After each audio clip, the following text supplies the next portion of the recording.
It is good to be back, Georgia. It is good to be back. Wow. All I've got to say is a huge thank you to Ann for the introduction, but I'd just be clear with you, I would play on her team. I will tell you that. So that's what leadership looks like. And to this incredible community and to your mayor, Mayor Van Johnson, thank you for that. So, all of you, thank you for the warm welcome, and thank you for the sign on Gus. I am grateful for that. I am grateful. Look, you can, I think Gus turned 18 2 weeks ago. He voted last Wednesday. He voted. So. Look, we got a Tuesday afternoon, and all of you are here, and I continue to say it. This is why I remain so optimistic. You could be anywhere doing anything else. You're here because you love this country deeply, so thank you. All right, here we go. Final week of the race, folks. 7 days. Folks are still making up their mind. You know that. It's hard to believe, but they're still doing it. And I know you've heard from people in your life this version of what's going on with them right now. Well, I can't really stand Donald Trump personally, but I think the economy good, you know, when he was in. I think the economy was good. Look, people are trying to rationalize voting for this guy. I will say this. I think some people's memories are a little fuzzy about what 4 years ago was. Keep in mind, 4 years ago, we had lost 2.7 million jobs. Unemployment had shot way up. Supply chains were devastated because Donald Trump botched the pandemic response. You remember the days when you were trying to find hand sanitizer and toilet paper? That was because of Donald Trump, just to be very clear about that. Not to mention the tens of thousands of Americans that died because he did not take COVID seriously. That's what happened. So look, 4 years ago, when he tells you, oh, were things better 4 years ago? Yeah, if you were a billionaire because you got a tax cut. The rest of us got screwed during the deal. That's what happened. Look, what do you expect from a guy? And I keep saying this. Let's just dispel the myth of this, that Donald Trump is some type of businessman or whatever. This guy went bankrupt 6 times. Everything he touched went bankrupt. So I'm going to say it, and I think now in the last 7 days, let's just talk turkey about things. Donald Trump's a loser in everything that he's done. That's what he's done. That's not a pejorative. That's an observation based on facts. He loses jobs. He loses businesses. He loses in court. And no matter what J.D. Vance says, he lost the 2020 election.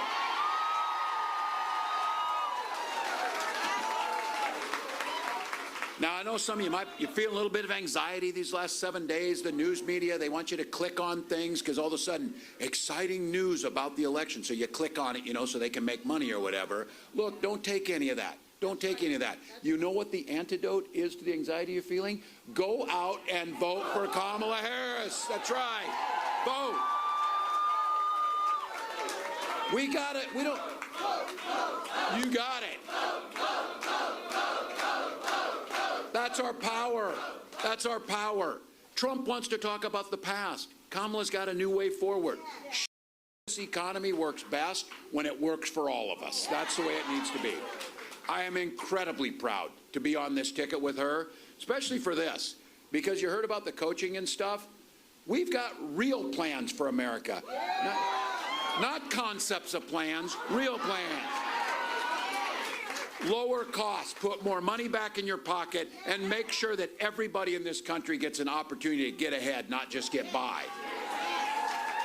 And I want to talk about this. Taking on the price gougers that we talk about, why are grocery prices so high?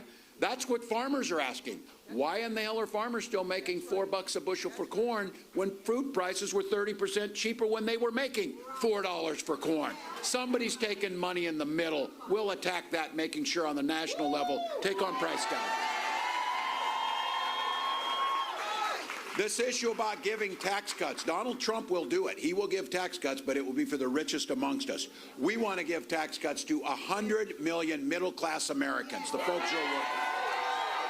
This one is transformational. We did it in Minnesota. We did it during the pandemic. $6,000 child tax credit in the first year of that child's life. Matters. And this issue, you know this, they want to talk about things that don't impact you. The things that impact you, I see young folks in here too.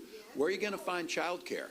Where are you going to find child care? How are you going to afford it? We're talking about making sure we're hiring more people to work in child care, and we're incentivizing and being able to subsidize some of the costs so that folks can get out and work. That makes a difference.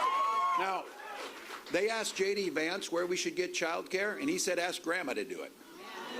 Because God knows Grandma's not doing anything else, like having a career and living her life and doing things like that.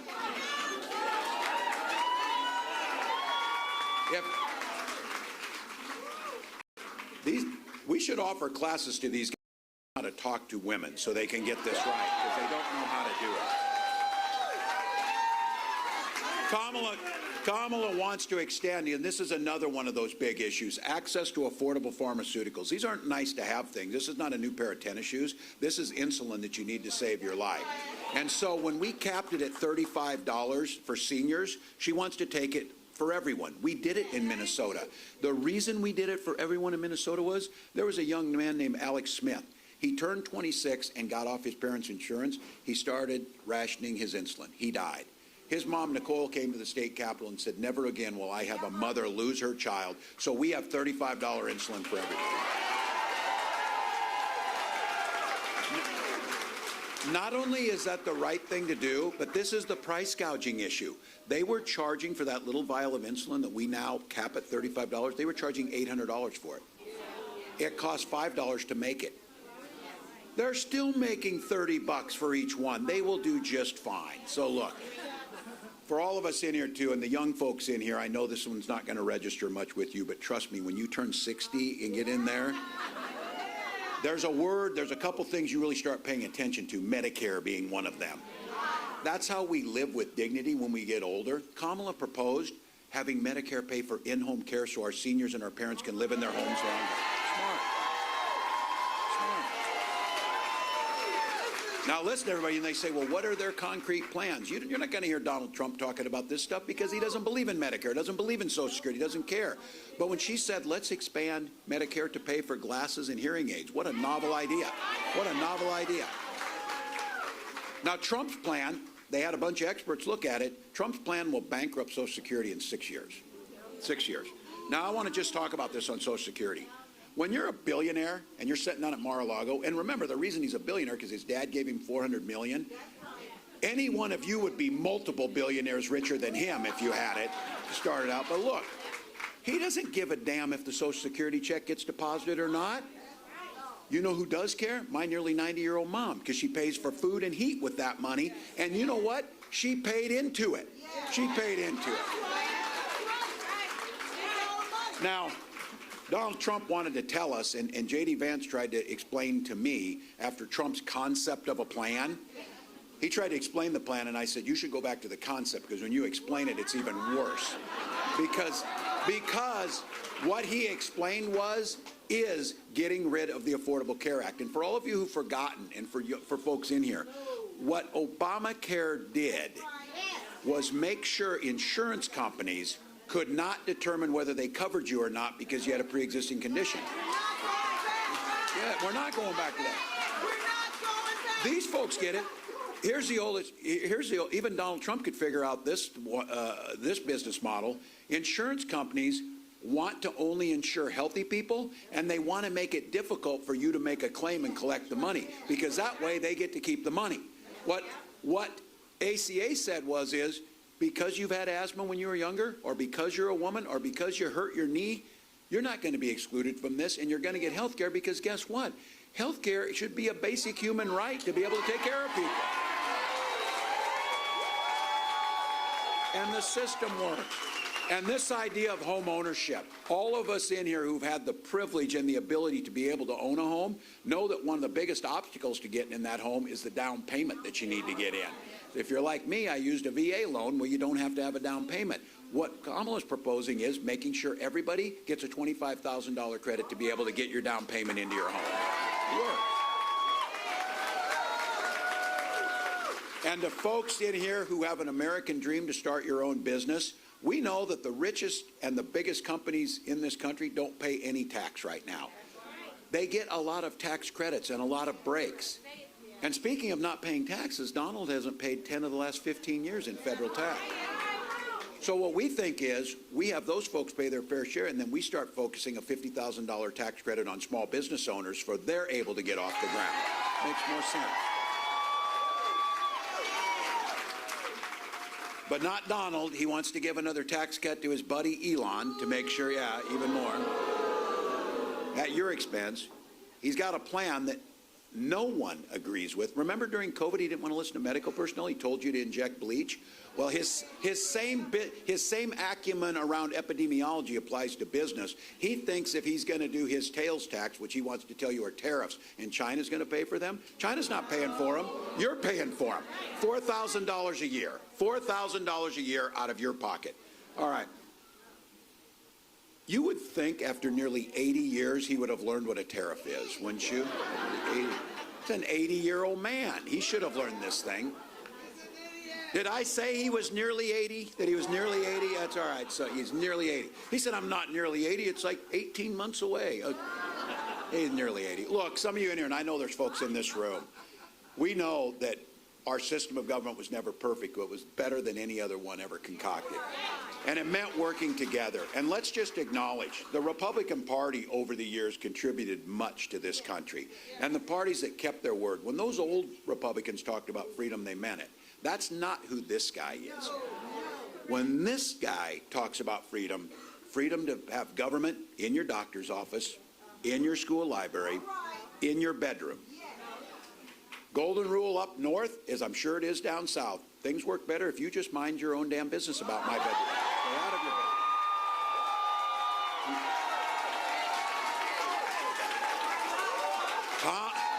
Kamala knows when she talks about freedom, freedom for you to make the decision, not politicians. Because I will be damned if we need Donald Trump concerned with our bedrooms. I'll be damned if we need that. He needs to worry about his own on this. You know that.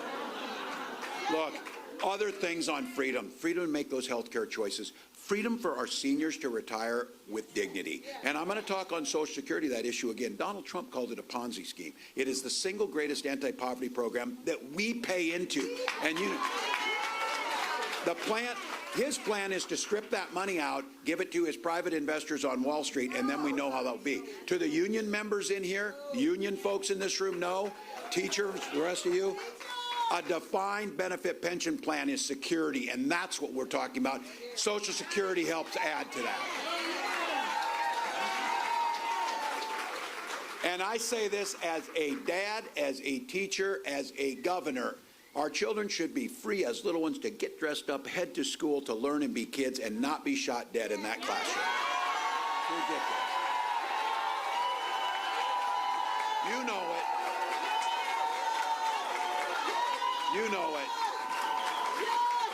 it. And don't take a back seat on this. I know guns. I am a veteran. I'm a hunter. I'm a gun owner. Kamala's a gun owner. What we know is we can clearly uphold the Second Amendment while also upholding our first responsibility, protecting our children. Now, lots of stuff going on. 7 days, lots of anxiety, all these things going on. I'm going to take just 1 second here before we wrap up to talk to the guys in this room, and thank you for coming. Think about this. Think for a moment about the in your life, your partners, your wives, just all the rest of them. Their lives are at stake in this election. That's what's here. Donald Trump's the one who appointed those Supreme Court justices, those three, who overturned Roe versus Wade. Now, young women in this room, you've got less rights than your moms had. 20 states, including this state, have a Trump abortion ban. He calls them a beautiful thing.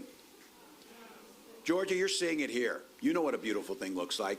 Amber Thurman, mom of a 6-year-old boy, medical assistant, dreaming of being a nurse. Trump took down Roe. She was forced to wait 20 hours to get urgent medical care she desperately needed. Her death was found to be preventable when she couldn't get the care she needed here. As a parent, as an American, as a human being, that makes me sick as hell that would happen. We're hearing these stories all across the country. Women are turned away from emergency rooms, having miscarriages in parking lots, survivors of rape and incest being forced to carry those pregnancies to term, and fertility clinics turning people away at the door.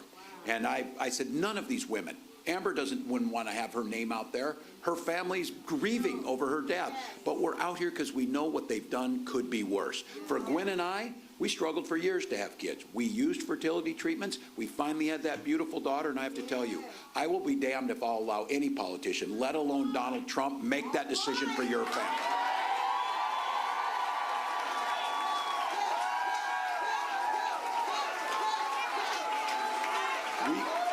Keep in mind, this is the power.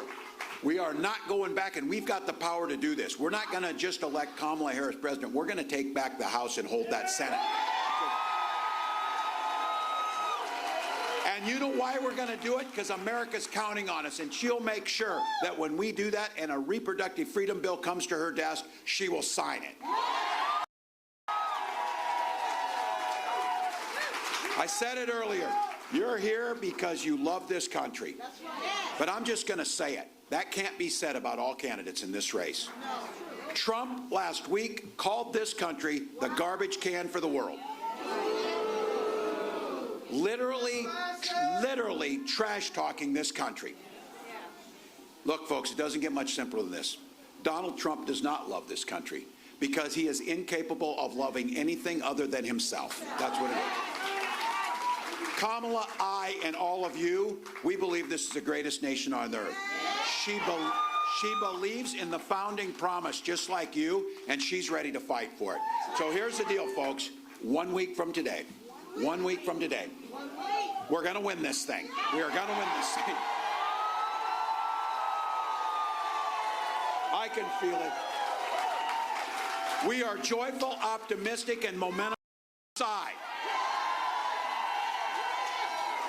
But I've been through enough of these, and I've been through enough of them in life. We're not taking anything for granted. So now it's time for a little bit of a peck talk, Fecal. This thing is tied, and you know it. It's a tie game. 2 minutes left on the clock. The good news is we've got the damn ball. We're driving that thing down the field. We got the best quarterback in Kamala Harris leading the way. And the team in this room is the right team to win it. All right, those of you who've played these things and know, and to the football guys in here know, end of the fourth quarter, easy to get tired, easy to start doubting, easy to maybe say it's not worth it. But I'll tell you what, this is where champions dig deep. This is when you say there's too much on the line and too many people are counting on me. We're going to push through this thing. So we're going to keep pushing this field 1 inch at a time, 1 yard at a time, 1 phone call at a time, 1 door knock at a time, 1 vote at a time. Look, you are in a unique position where Savannah and this part of Georgia and the state of Georgia could not only make the difference for this state, but for the entire country and the rest of the world when we win this thing. Get that cousin to the poll. Get that person who says, oh, I'm just really not into politics. Too damn bad. Politics is into you. So go get it done. If you can go to KamalaHarris.com, give a buck or two, it matters. But the most important thing here is vote, vote, vote. Look, you know it. In-person voting till November 1st, you can get it done. If you've got a mail ballot, drop it in the mailbox. Don't wait anymore. If you're looking to vote in person, vote.com/GA to get that done. Take your ID with you. And I know you all have at least one person you can take to the polls. This thing in Georgia might be won by 1 or 2 per precinct. I was asking last time, how many did we win by last time? And somebody said, ask Trump. He was trying to find those ballots. 11,000. Let's win by more than 11,400 this time.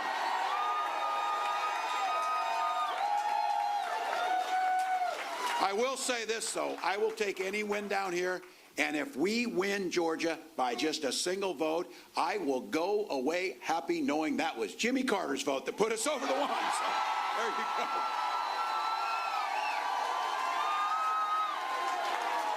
So, folks, Make a plan to vote. Make a plan to get somebody to vote. If you can volunteer, we've got great teams out here. Knock a couple doors, call people. This takes your anxiety away because you're in the fight. You're making it happen. And for all of you, you're here because you believe in the promise of America. Even some of you younger people, you're going to be on that porch in your rocking chair someday, and there's going to be a little one at your knee and say, what did you do in 2024 to save democracy? And you're going to say, every damn thing I could do. Every damn thing I could do. So look, folks. We know what's up. We got this group here. Kamala says it. When we fight, we win. Right now it's when we vote, we win. Let's win this, Georgia. Let's go.